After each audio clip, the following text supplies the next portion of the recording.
This conference will now be recorded. We'll wait just a moment for Bart to return.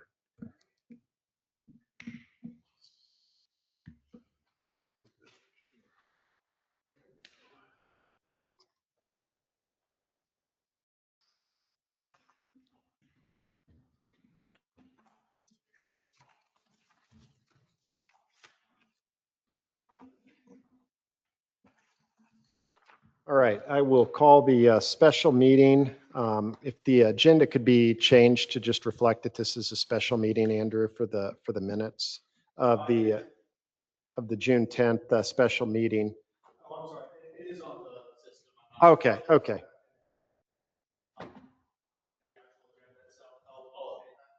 All right. We'll call the roll. Bill 2. Here. Jay Henry. Here. Chip Lavardi. Here. Bart. Here. Jay Townsend. Here. Jeff Mabbitt is absent. And Nadeem? Here. All right. Nadeem, would you lead us in the Pledge of Allegiance? I'll let you go ahead and do that. Could all please rise? I pledge allegiance to the flag of the United States of America and to the republic for which it stands, one nation, under God, indivisible, with liberty and justice for all.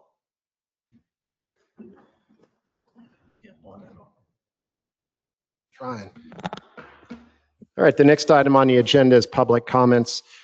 This is for any item that is not on the agenda. Please come forward, state your name and your place of residence, and please limit your comments to 3 minutes per person. Is there anybody online that wishes to provide a public comment? Andrew, anybody online? Okay, anybody in the audience? All right, we'll move on to general business. We, at our last meeting, made a recommendation on a form lease for the city council to consider. Upon that going to legal review, there were some changes that were made. And so the item on our general business is very specific, which is to receive those changes, discuss those changes, and make recommendations to the city council regarding those changes in the form lease. Matt, would you like to give us a quick overview of the changes from a high level and why they are proposed?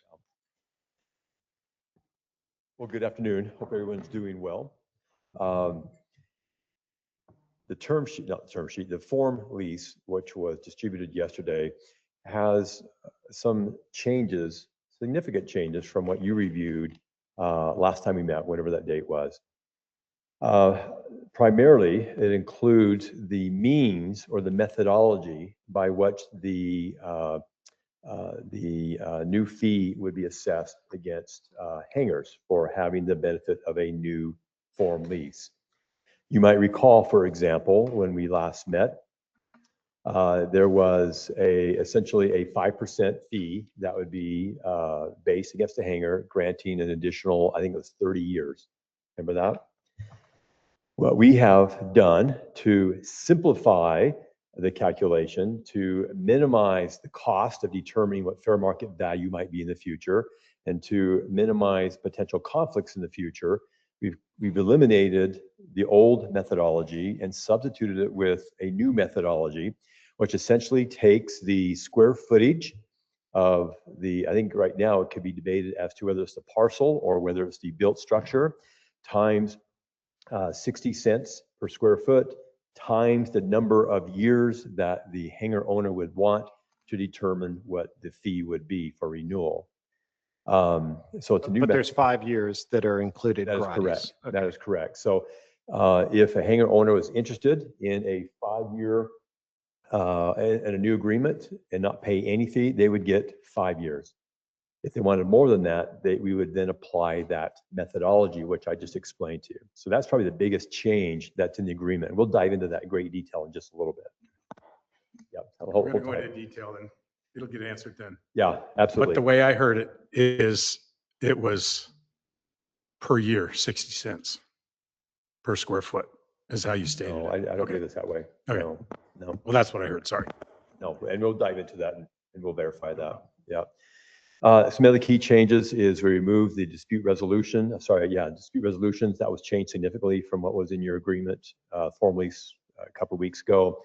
And then really beyond that, some other changes includes the conditions by which the city would evaluate issuing a new lease at the end of this lease that you'd enter into for those hangar owners who are needing to do so.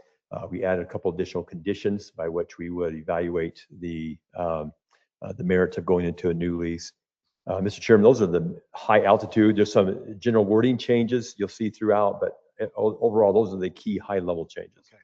So why don't we just go through the lease page by page here and address those changes?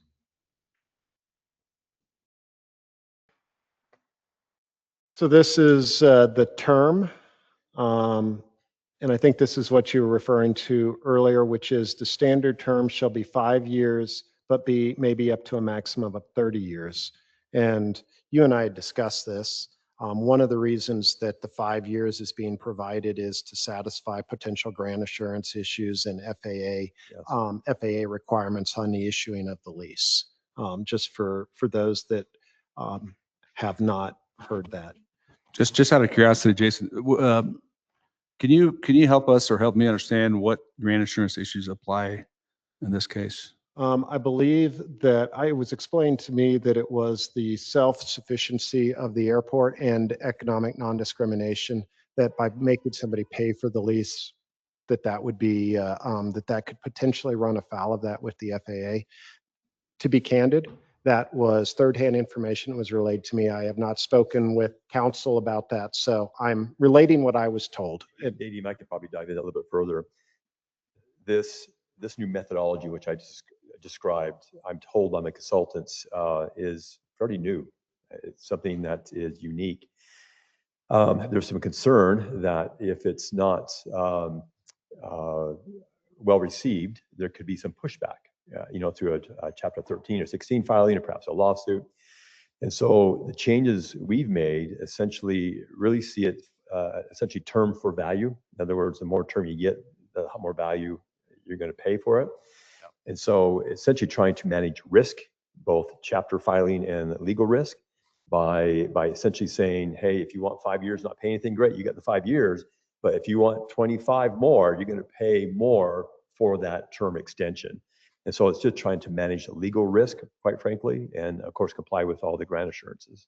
That sounds reasonable. Is it fair to say that those recommendations came from both outside counsel as well as the experts like Aeroplex?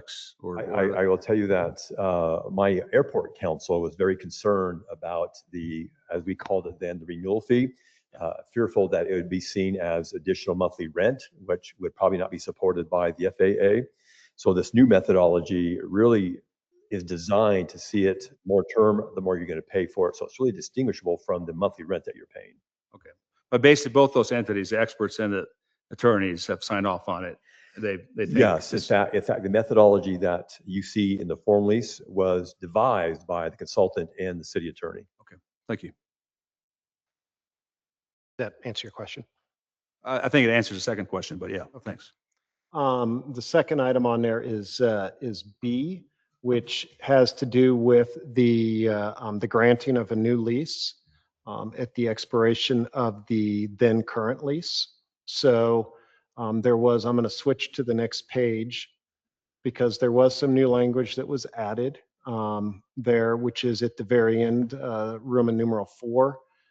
One of the things that was discussed at the last meeting was that the city needs to maintain maximum flexibility, that when the original term is up, that if the use of the premises is not consistent as a hangar with the then current ALP, that the city does not need to enter into another lease. And then it appears that there was language that was added here, which is even a little bit more, I guess, beneficial to the airport operations, which is that the continued lease or a new lease would not impair or otherwise jeopardize the self-sufficiency of the airport.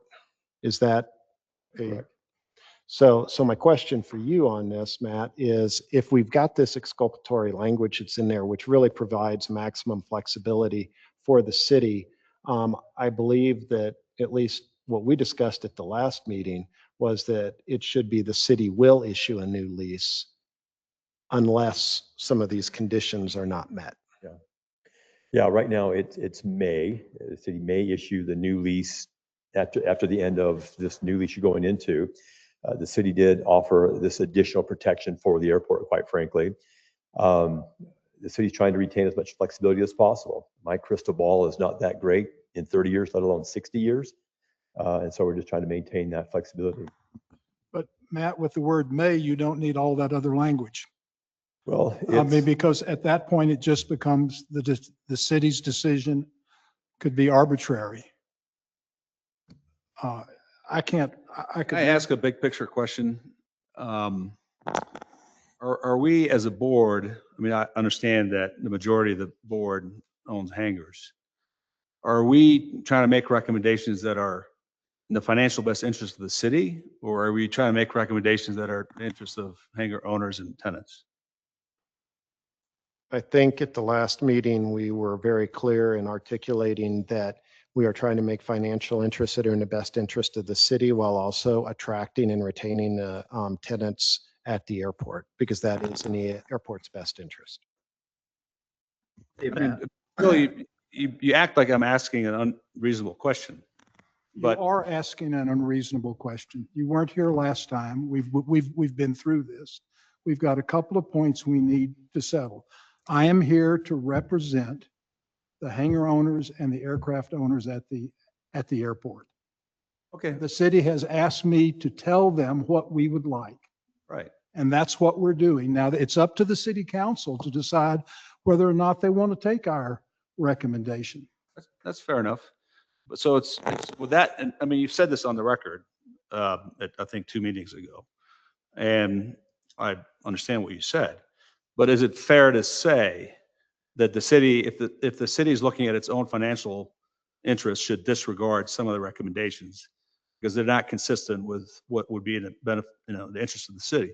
For example, the city wants flexibility on this particular case, whether, if it may, so it's not bound in perpetuity, which arguably could be a grant assurance violation, that the city should take the advice with that through that prism of it's not necessarily in the city's best interest.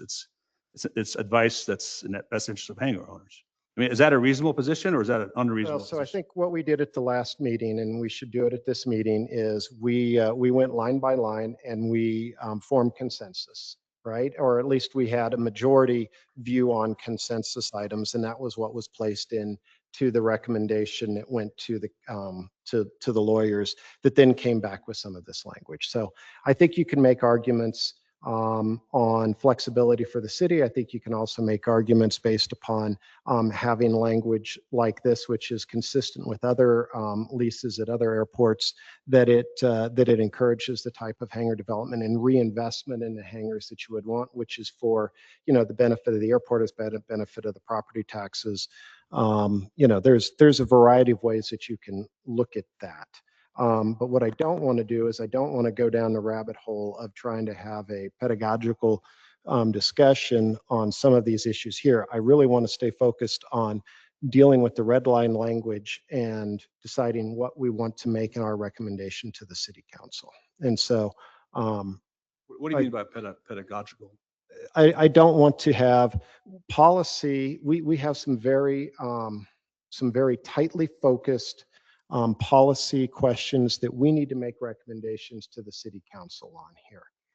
We covered a lot of this at our last meeting, and I think we came away with a very good work product that has been slightly tweaked, probably to the, I think, in much better ways than we had before us last time. And I want to get through some of these items here. So I think you've asked and I think you've gotten an answer from Bill. Bill, did you have anything more to say on this subject? Yes, I do. I mean, if you read the last language in that paragraph, IV, the city determines at its sole discretion, blah, blah, blah, blah, blah. So with the language will offer, the city still has the opportunity to say it doesn't meet these other requirements. May is just arbitrary, but will is limited by these other terms here, which favors the city's ability to manage the airport as it sees fit. So Bill, are you wanting to propose different language to that last sentence there, which is the city may offer lessee? No, I wanted to say the city will offer lessee. Okay, so we've Saying that- got the language of may, and we've got a recommendation, or we've got a proposal for will. So let's debate those two items. Hey, start that debate. Yes, you can. Thank you. I'm Hey. going to read.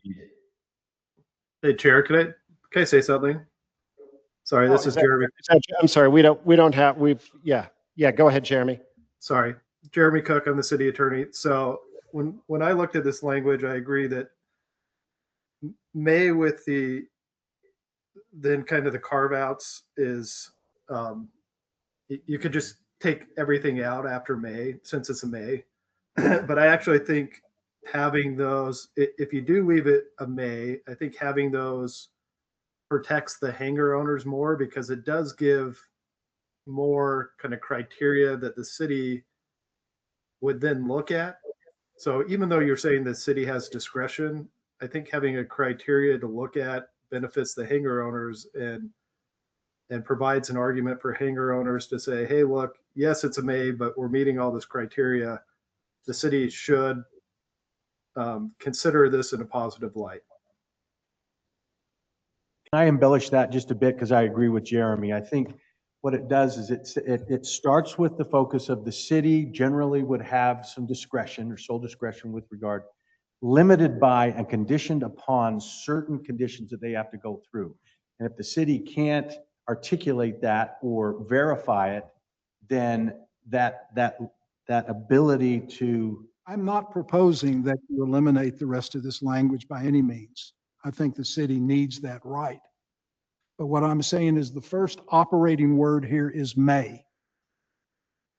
And it doesn't say may contingent upon blah, blah, blah, blah, blah. It just says may. And so the city could say, we just choose not to. And I totally agree with that. That was the intent of the language. Let me chime in if I may. So it says the city may offer, there's a key word, leasee the opportunity to continue occupying the premises on such terms and conditions, including rental rates offered by the city for similar uses of airport property if. And if you meet all these things, the way I read this is the city is essentially required to provide that new lease to you. But how does that change if you substitute the word shall for may? How does that change the city's position? Because if none of these other terms are met, the city doesn't have to issue the lease. So how does that change? I think what you're saying is if we substituted the word shall for may, it would have to say the city shall provide a new lease unless these conditions are not met. That would be fine. Well, I would agree with that. So, but Bill, let me ask you this. I mean, why are we trying to play lawyers here? I mean, of all the, and we already established that there's inherent bias in this board, but you have attorneys that are advising the city that is, you know, as far as language that can survive, whether it's challenges or whatever's in the city's best interest. Why are you trying? I mean, I take it you're a PhD, but you're not a lawyer. I'm not a lawyer, so I'm not going to second guess lawyer's recommendation. The lawyer is going to be cited on the city's behalf, and we're supposed to be representing the hangar owners.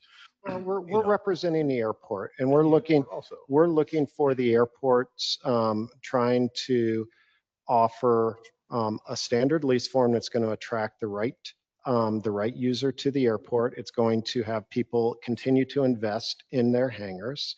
It's going to have people want to be what I would, use a loose definition of a good airport citizen that's out there. I think that's important. And lawyers sometimes, lawyers do what their clients ask them to do. And our job here is, this is a policy issue. This is in a policy recommendation. We understand, Jeremy's opined that he's trying to provide maximum flexibility, and Bill and Matt were just to have, a conversation on this, which is, if this said the city shall offer lessee opportunity to continue occupying a premises on such terms and conditions, including rental rates offered by the city for similar uses of airport property if, and then you have to meet all of those subsections in order to have a new lease presented, right? And any one of those, including the one which is the city determines in its sole discretion that the renewal of the lease will, which is kind of a catch-all, functionally, how does that change? Because what I've heard from Matt, which is, legislative history here now as we're going through this, is that if you meet all of these conditions or those conditions are met, then the city would offer another lease to that hangar owner. And so Why don't we just simplify this and just say, hangar owners, the majority of the board would like to see the following, and then let the city decide based on its input from its attorneys so what makes Nadeem, the most sense. Nadeem, with all due respect, and when I say that, I don't mean it. Why'd you say it then? We fully disclosed the conflicts that existed on this board. We have been asked by the city council to opine on this, and we're not going to go down the rabbit hole of what you're wanting to do. We are going to make a recommendation of a board that's going to go to the city council. The city council is going to receive that recommendation, and they can do with that as they please because that is their discretion to do. So I really don't want to spend a lot of time here tonight going back and forth on some of these philosophical debates. I would like to decide right now if we're going to be changing that language from may to shall. Is that? That's correct. Okay. If the city attorney is okay with it, go through him. So, Well, I mean, I think that we should just be clear. I mean, that AAB can recommend whatever they want to the city council, and if staff reviews it and we believe that the recommendation should be different, we'll tell the council why we think it should be a may instead of a shall, and that's fine. I don't think there's any issue with that. okay. No, and I think you have to be careful too with how you write this, when you're selling these two hangars to get the most for your money. So if you don't write a lease that somebody finds holes in it, that doesn't want to sign up and spend $1.5 million for a hangar, you won't get that investment if there's holes in this lease. So you have to think of both sides, right? So just be conscious of that. Well, so is there anybody else that would like to make a comment on may versus shall? Because then what we'll do is we'll take a straw vote on that and we'll move on to the next language. Okay, so for those that wish to retain the may language, please raise your hand. For those that wish to insert and replace the may language with the term, I would say use the term will, but if you want to use shall, that's fine. Jeremy, is there a legal difference between shall and will? Not my opinion. Okay. What do you say? What did you say, Jeremy? Sorry, not in my opinion. I don't think there's a difference. Okay. So are we voting on this, or is this, we say a straw? It's a straw vote, so we will solve this issue and then we'll go on to the next one. And then we'll we'll have a vote at the end on a recommendation. That's what we did at the last meeting, and it seemed to work fairly well, right? Got everybody kind of off top dead center. So do you prefer will or shall? Will is fine with me. Okay, those that would like to use the word will? Okay. I will, just to go on the record, I will defer to whatever recommendations come out of the attorneys for the city. Okay. So, noted. All right, going on to the next page, the holding over, there was, the city may terminate this holdover tenancy at any time. So you removed the 30 days written notice on that, Jeremy? Yeah, and the reason is because it conflicts with the provisions in state code about how you'd implement an eviction. Because typically under state code, you do a 10-day notice to quit. Okay. So I just wanted to make sure we weren't conflicting with state code provisions just in kind of the holdover tenancy realm. Okay. And you'll see that below too in the conflict resolution provisions that we changed. I think we removed the conflict resolution provisions, correct? No, we just Okay. changed them a little to kind of carve out a couple of these issues where we had conflicts. Okay. I don't have any problems with that. Does anybody on the board have a problem with that? I believe the next paragraph, you changed the word tenant to lessee, probably just to further reflect the status. It was just a universal change. The defined term is lessee up top.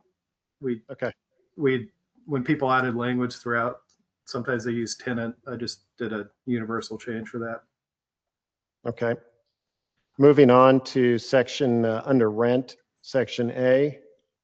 Was this just language cleanup?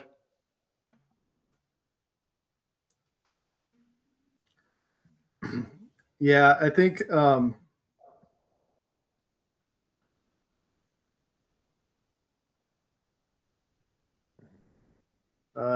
Matt, that wasn't my. I think This is Steve that wasn't my Austin's. language. I don't think. This is Steve Austin's cleanup. Okay. I mean, it didn't look like it changed into the operative provisions. No, it did not. It just, I Okay. think, wordsmithing. Any comments or concerns about that? Okay. Let's move on to the next page, which was annual adjustment. The first paragraph there is just a defined definition term, I think, change. Section C. Really, in my mind, didn't change anything substantive. It was language cleanup. Is that? Yep. That's Okay. exactly right. Is there any concerns about B or C? Okay. All right. So section G is the lease origination fee. I'm sorry, paragraph G. Page 6. Yeah, page 6. It's at the bottom of the page. It's up on the screen. It's the lease origination fee. Matt, you and I talked about this a little bit, and our discussion was that when you were trying to determine what this fee was, you took a recent transaction, it was a 50 by 50 hangar, and kind of did the math and went backwards from that. Correct. Is that That's a correct. fair statement? Everybody can read, but it's the way that the lease reads right now, or the proposed lease, is that the leased property is multiplied by the term of the lease. So you get 5 years for free. So if you want 30 years, it's an additional 25 years times 60 cents times the square footage of the well, the way it reads right now is square footage of the ground. But when you did the math, because I did the math, you were doing it based upon the square footage of the actual building or the hangar that was located on the property, right? Because 2,500 square feet times 60 cents times what, 25 years equates to the same 5% that we were using at our last meeting to kind of do some illustrative purposes. So I think, at the very least, we need it to reflect that it's the hangar, the building structure that's the square footage that you're using instead of the lease Yeah, profit. that's the first variable. Yes. Okay. And then the second variable is the square footage price. And so we have roughly 40 non-reversionary hangars, and I'm excluding Hangar Row from any of these discussions because that's right. So we've got 40 hangars between Daniels and Horseshoe hangars that fall into, this potential lease that we have. 18 of those are 50 by 50, and the other 22 are larger than 50 by 50. And so if you do the math on a 75 by 75 hangar, it's actually based upon what I've heard a recent 75 by 75 hangar transacted for. It's actually not at the 5%, it's closer to 7% of the value. Did you guys do the math on different size hangars with values, or did you kind of stick with the 50 by 50s? Jeremy, you and Ryan were the authors. What did you find out on that? Yeah, I mean, honestly, it took us a really long time to come up with this methodology, and we really kind of figured this out kind of late yesterday, I'd say. And it was probably the 5550s that we were looking at. But I'd have to go back to Ryan and see what he was looking at. But it was a combination of kind of the recent transactions that we were looking at, plus their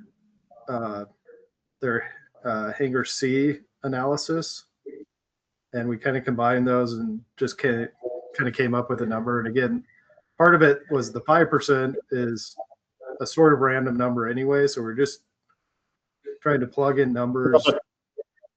But it wasn't, because we used the 5% because that was, I mean, the whole premise of this was that was based upon the renewal fee or the lease option fee that was being used by the new T hangers when they exercise their second option, that they have to pay. There was some language in the T hangers. That was the correct. basis. Yeah. That was the basis for that 5%. So it wasn't something that we pulled out of thin air. Yeah, I know it wasn't totally random, but I mean, there's an argument whether or not 5% is the number. So I think there could be some discussion on whether or not that's the right number. I think what I'd more be curious about is whether people accept the methodology and like that methodology of determining it. Let me We chime went in back if I and may. forth a lot, and I believe that has a lot of benefits to the hangar owners as well. Let me chime in really quick. So the proposal in front of you right now, I think, is simpler, easier to understand, will provide for less conflict, which I think is a good thing. For example, on the old methodology, we would take the 5%, which was referenced, and multiply that by the fair market value to come up with the amount. Inherent in that is some potential conflict, determining fair market value, right? There's also some cost to that, trying to get someone to come in and do an appraisal for fair market value. So this avoids getting an appraisal. This avoids having to pay that cost. This avoids, I think, a lot of potential conflicts, and puts it to a simple formula. So the two variables we're trying to get your feedback tonight is essentially, is it based upon the parcel square footage or on the structure square footage one? And of course, then on the rate, 60 cents. Where's the CPI come into this? So let me just say one thing, Jeremy. I looked at this and I like the simplicity of it personally, right? And that may be in conflict with what other people on the AAB say, but you know, from one person, I like the simplicity, and I think there's a couple of things, at least in my mind, that need to be resolved. But I like the idea because I do think it's easier, and easier is always, in most cases, better. But I'm sorry. I just wanted to compliment Jeremy. No, I was going to go along and say I too agree with the formula. It's quite elegant. It works. I think we need to look at the actual those two variables. Mm-hmm. I think the size of the actual footprint of the hangar is the best one, Mm-hmm. because then all 50 by 50s, they actually vary somewhat in the leased area, but the size is the same. I would be very much in favor of having that factor be the actual footprint of the hangar. Rather than the parcel, because the parcels. Rather than the parcel. My hangar is called a 50 by 50, so it's real easy, 2,500. So Jeremy, would it be, if we were to recommend language, and I'm trying to find it in here, which is, it's multiplied by the square footage of the leased property multiplied by term, without having to do a whole definitional section, would it pass? I understand there might be a policy debate on it, but from a legal perspective, the multiplied by the square footage of the hangar constructed or to be constructed on the leased property? Yeah, that's great with me. Because we do want to, I mean, one of the things that we talked about for quite some time at the last meeting was we want to make sure that this fee whatever the lease origination fee is also charged on some of the, land where hangars are going to be constructed. This is not merely the standard form lease for, hangars that are existing. This is into the future. So with that language, I guess it would be,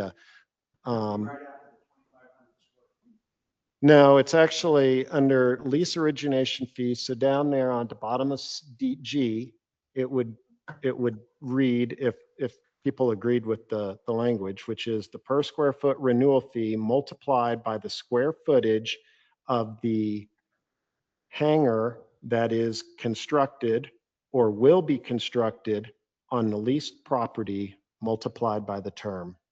On that plot. Just for a valuation standpoint, if I ask a couple quick questions. Matt, do you know, like the last transaction, we recently had like a 75 by 75 that sold? That was, I think it came in at 750,000. So that was a 50 by 50. 50 by 50. Yeah, there was a 75 by 75 that sold as well.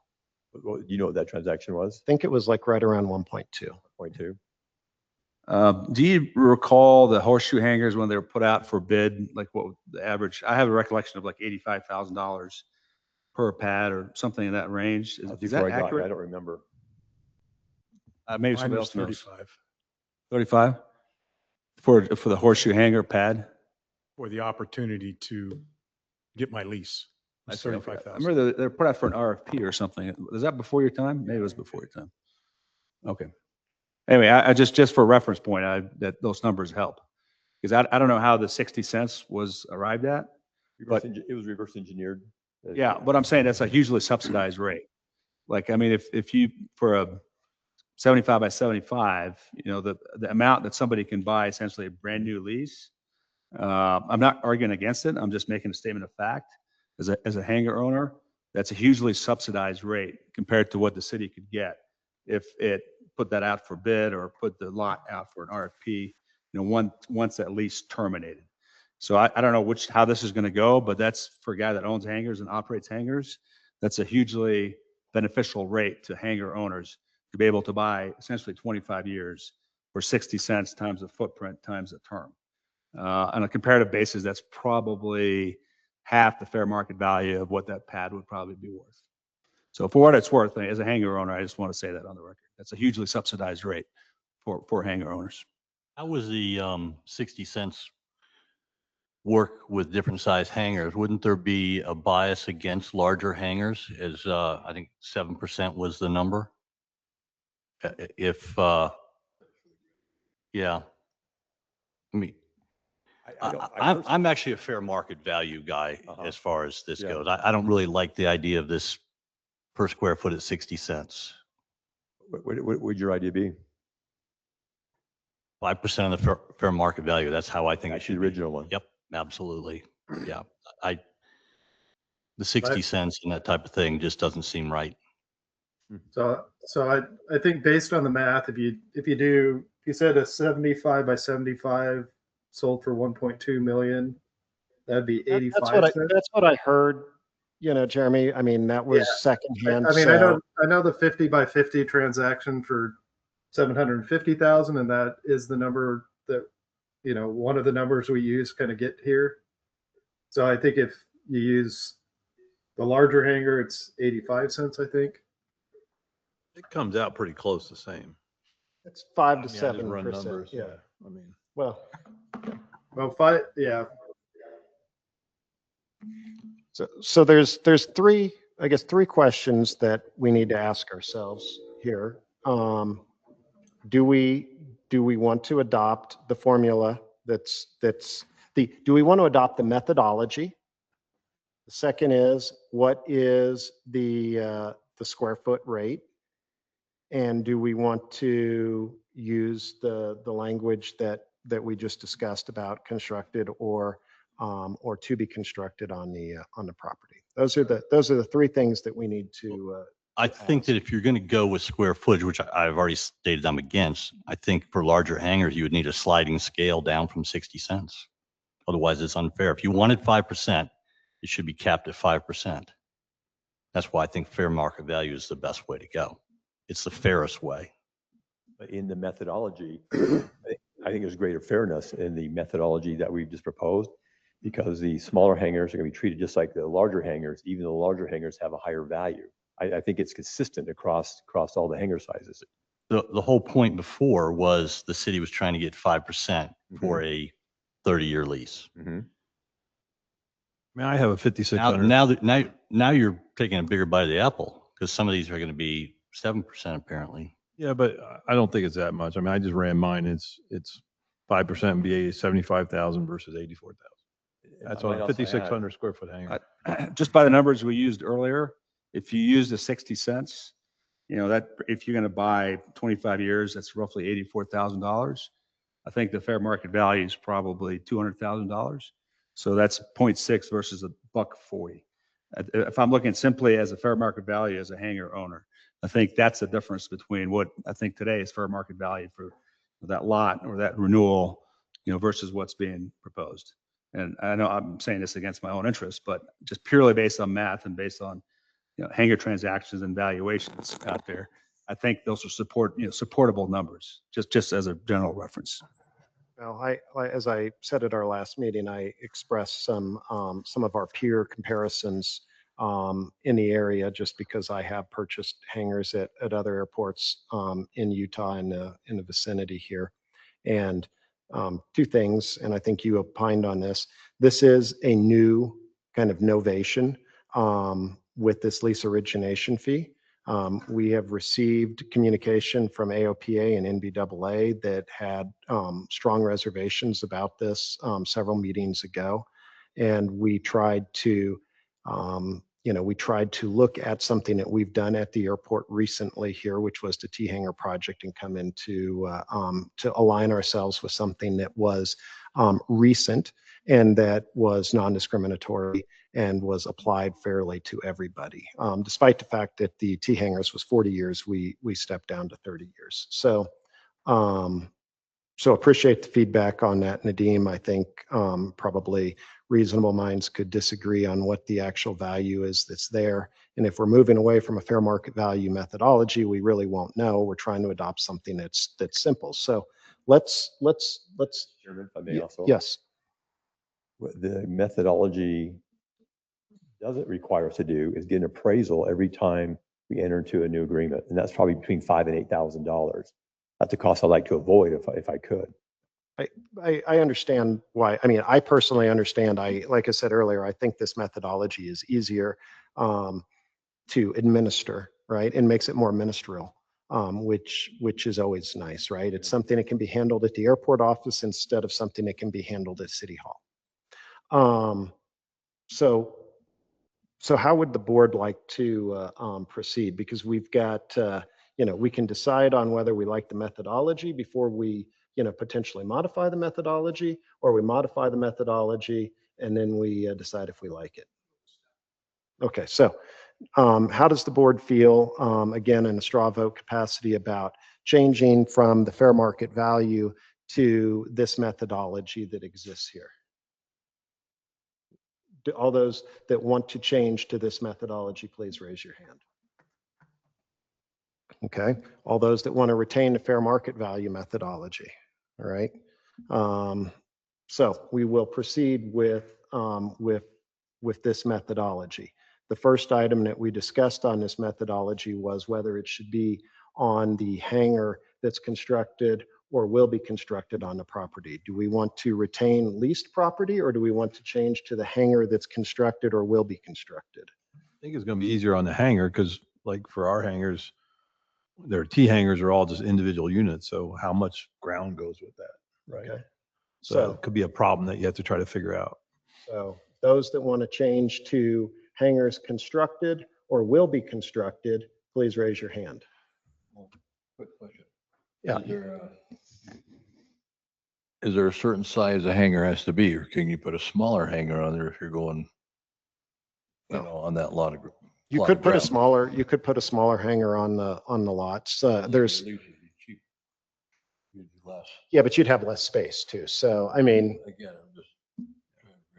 But remember, we've got 40 hangars right now. We've got some RFPs that are going to be going out that will be subject to this.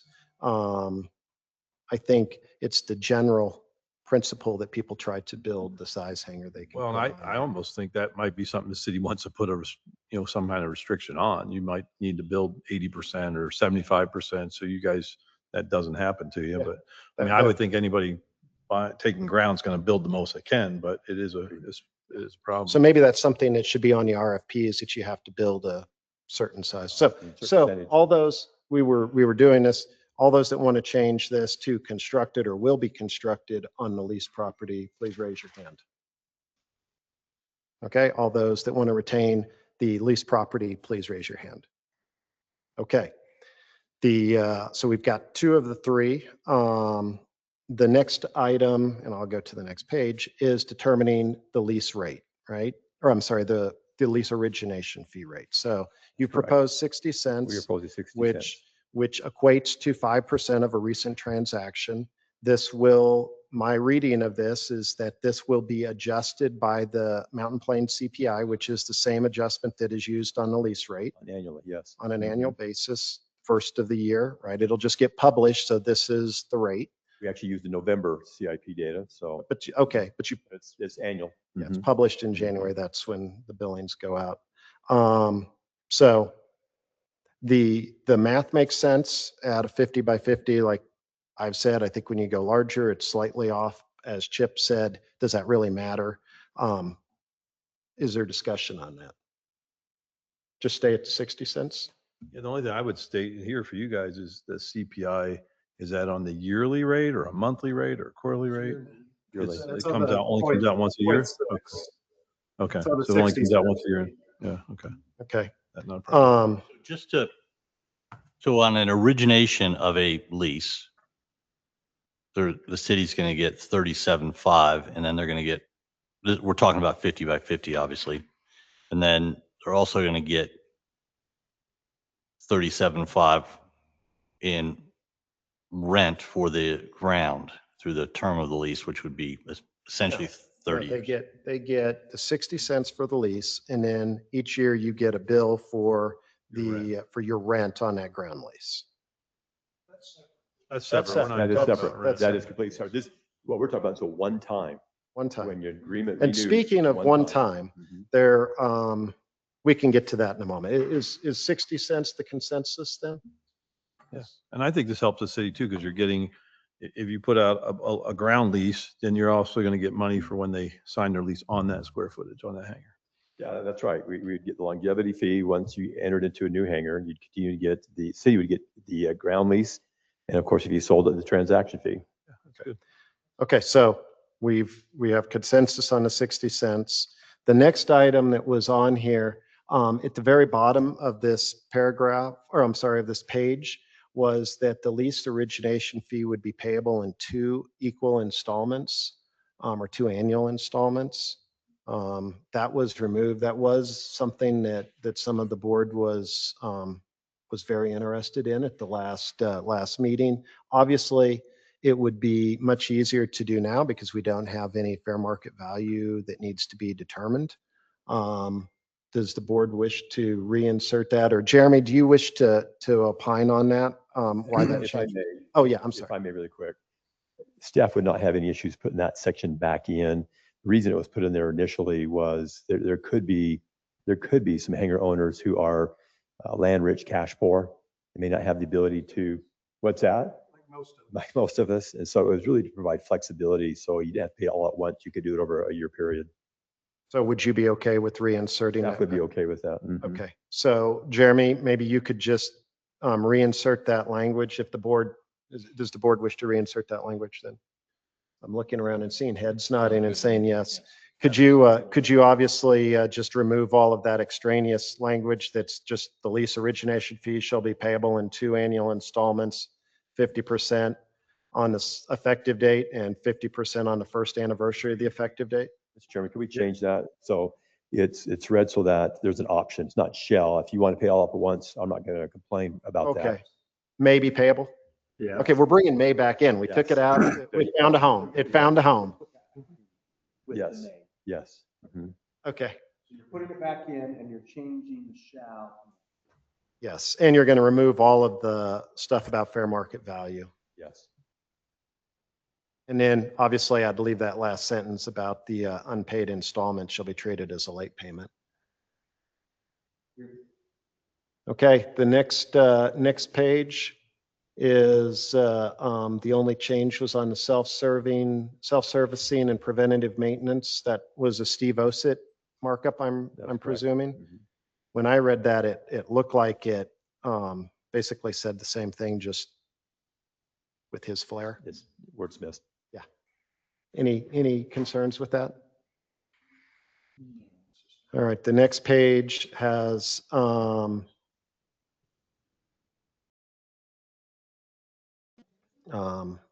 different language there. The 6 on lessee shall not conduct nor permit its authorized sublessees to conduct any commercial activity without meeting the minimum standards and having the city's approval. It did take out a section that said while subleasing in and of itself may not be a commercial activity. I think that's defined other places. I personally don't have an issue with that. Does anybody on the board have an issue with that? Section 7 talks about the use of fuel parts, oils, but it does allow for personal use and storage. Yeah, the part that's stricken there was thought was duplicative of the sentence that follows. They were saying the same thing twice. Yep. Any concerns with that? Washing of the aircraft, that was just a wordsmith cleanup. It actually isn't permittable, it's permissible, so that was a good catch.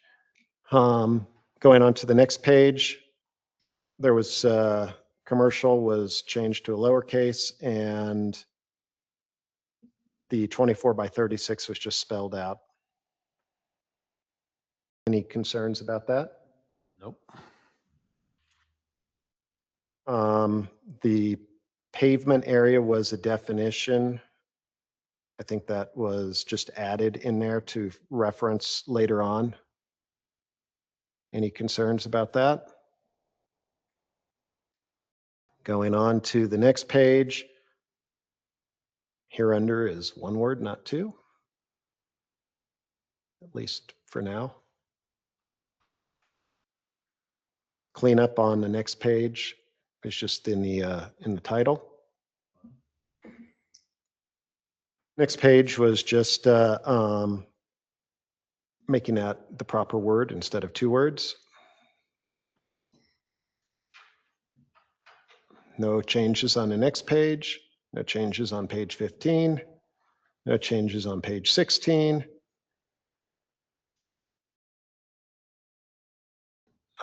Page 17 was dealing with auto insurance. That may have that may have been a comment that was made that was carried over accidentally.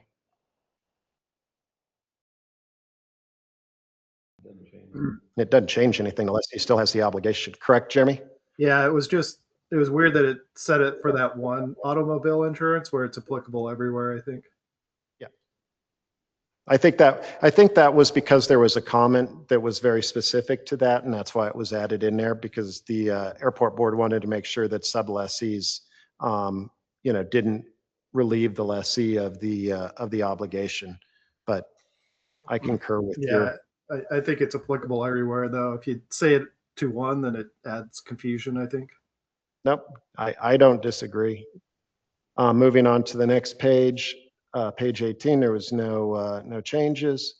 Page 19, I think this was just cleanup.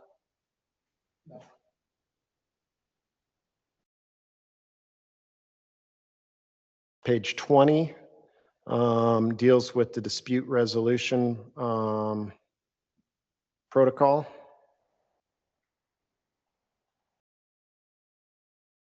That looks like that was just cleanup language. Yeah, Jeremy? again, it's just really to address if you have a holdover tenant that we're trying to not have the dispute resolution conflict with state law. Okay. Next page, there was no changes. Change 20, on page 22, there was a transfer to affiliates, continuity of control. It looks like there was just some cleanup language there. So Yeah. instead of an indirect subsidiary, I mean, that looks like It's the intent. similar. I mean, it's a little narrower. Sorry, it's a hard word to say. But yeah, affiliate is just such a broad term that I felt like direct subsidiary or another entity that has substantially the same beneficial ownership would cover most transactions and would take out affiliate, where I think affiliate could potentially be abused. Yeah, no, I agree. I think the intent behind this was somebody that was involved in either tax planning or estate planning, right? So that it could be, the same beneficial owner, that there wouldn't be a transfer fee and it wouldn't require consent, right? So that narrowing to me is in line with what the board discussed at our last meeting. So anybody have a concern with that? No. Next page, 23, was just cleanup language again with the definition from tenant to lessee. Page 24, there was no changes. Page 25, again, had the same tenant to lessee. Page 26 deals with the right of relocation. And Jeremy, you added some language which just kind of defined what was in my mind fair market value, but taking into consideration then current condition of the improvements, the remaining economic life, and the remaining lease term associated with the premises. I Yeah, I don't think that was actually Ryan that added that in. I mean, But I agree with it. yeah, I agree with it. Is everybody okay with that? Okay. Next page, there was no changes. Page 28, there was no change. Page 29, you're removing email as a notice. Oftentimes emails can get caught up in spam, troubles with them. Okay. So I mean, I don't have a problem with that. I mean, does anybody on the board have a problem with that? Okay. So I agree with that, but can we go back to that? So I like to say any notice that is actually received by a party, so that if you email someone and they received it, it counts. If someone can make an argument that, hey, I never received that, then it wouldn't count. Well, so you're the one that, I mean, maybe you didn't, maybe this was Actually, Steve. I didn't make that change, but I would add in actually received, or because I mean, emails just such a universal way of communicating these days. And I mean, I don't really care. But Matt, I mean, my thinking, I know when who did that. And my thinking was two things. One, they can get caught up in spam. We have a very high level of security, and a lot of times they get caught up in there and don't even know we got them. And I get over 100 emails a day. I've already got over 300 in my inbox right now. It might take me a week to get to them, so it's just not, to me, with this type of legal document, I get that it's a regular thing nowadays, but I wouldn't mind getting an emailed one and a paper one, but not just the emailed one. I think it should be both. Mm-hmm. Yeah, I mean, as I'm looking at this, right, any notice that is received by the party, so the party is Heber City, right, and their email server receives it, I could see what you're saying, Matt. I mean, Jeremy, are you, I mean, I think if we take out email, we should probably take out our other means. So any is received by the party through hand delivery or other means, because email would be, even if you take out email, I mean, if you're going to keep in our other means, I would say that it's actually received. Again, so that if a party, it's up to someone giving notice under here, to determine. Yeah. I mean, What if we change this with the notion being that you can use email, but it's also going to be sent paper copy as well, just old fashioned. You just Yeah, say I it mean, has to be I would- paper and then we'll Best of also be. both worlds, Mhm. absolutely. You're gonna crack And you want to this- send it, return receipt so you can guarantee that, yeah. Jeremy, I assume you have a standard. I have some other, yeah, Yeah, because I you don't should think that's- probably add like overnight delivery in that too, right? So somebody could use FedEx or UPS or something instead of, so, I mean, can you just clean that up? yeah, I can clean that up. Let me add some other language in there that I think makes sense.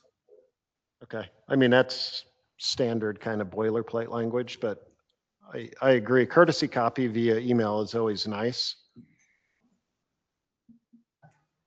No changes on page 30.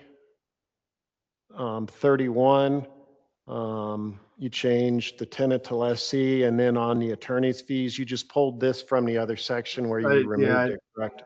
Correct. But this was Just made already in more the sense agreement, there. it's just been relocated. Any concerns or problems with that? We already approved it once. All right, no change on the next page, no change on the signature page. All right, you want to talk us through the change to the dispute resolution protocol? Really, I mean, I took out mediation. I hate mandatory mediation provisions. I always feel like if parties want to mediate and it's in the best interest of the parties, it makes sense. But requiring parties to pay for mediation costs is, when there's no chance of resolution through mediation, is ridiculous in my mind. So I always just feel like parties are going to do all these steps anyway if there's a possibility that they're going to resolve the dispute without litigation, and they're not going to do them if they don't think there's a possibility. So I just remove those, and then again, if you kind of the dispute resolution up above where we have that, just take out just those, just a holdover tenant or eviction from having to comply with these notice provisions. Any questions about that? Everybody okay with that? He's okay to me. Okay. And then you took out a tolling section on the next page. Yeah. Anybody have a problem with that? I mean, okay. And then there's the FAA required contract clauses. So that's the end of the agreement. All right, we've gone through it. Is there a motion to make the amended agreement a recommendation to the city council? I move that we make our recommendation to the city council, For the amended agreement? amended agreement. Okay, Bart seconds it. Any discussion? All those in favor? Aye. All those opposed? Just gonna abstain. Okay. All right, Matt?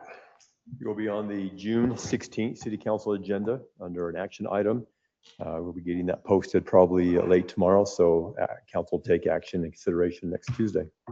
Thank you. Thank you, Jeremy. Yep. I really do want to compliment you and Ryan on coming up with that formula. I thought that was kind of, a new innovation. And if you see that adopted across the country, you'll know that you guys were the father of that. Well, I appreciate it. All right.